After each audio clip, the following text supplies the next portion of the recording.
সকালের একটা healthy breakfast recipe share করলাম, যেটা আপনি 2 চামচ তেল দিয়েই তৈরি করে নিতে পারেন।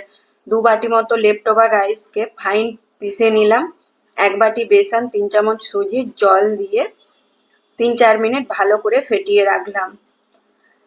একটা কেক টিনের মধ্যে অয়েল ব্রাশ করে ব্যাটারটার মধ্যে গ্রেট করা আদা, কাঁচা লঙ্কা, নুন, গোটা জিরে আর পিঞ্চ অফ হিং দিয়ে খুব ভালো করে মিশিয়ে 1/2 চামচ মতো ফ্রুট সল্ট দিয়ে আবারও মিশিয়ে কেক টিনের মধ্যে ভালো করে স্প্রেড করে নেবো। 2টো কেক টিন ইউজ করলাম।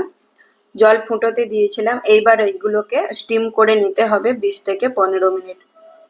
স্টিম করা হয়ে গেলে ঠান্ডা করে এইগুলোকে পিস করে কেটে নিলাম। এটা খুবই সফট হয়। এটা খাওয়ার জন্য একটা চটপট চাটনি বানিয়ে নিলাম। ভেজে রাখা ছোলা, বাদাম, কাঁচা লঙ্কা, ধনেপাতা আর ভাজা জিরে, নুন দিয়ে খুব ভালো করে একটা পেস্ট বানিয়ে নিলাম। উপর থেকে একটা তড়কা লাগিয়ে দিলাম শুকনো লঙ্কা, সরষে, কারি পাতার। ফ্রাইং প্যানে আবারও তেল গরম করে কারি পাতা, সরষে ফোড়ন দিয়ে পিস করে কেটে রাখা এই টিফিনটা দিয়ে 1 চামচ মতো পাও ভাজি মশলা দিয়ে হাই ফ্লেমে একটু টস করে নিলাম। তৈরি আমাদের ইজি আর কুইক সকালের টিফিন।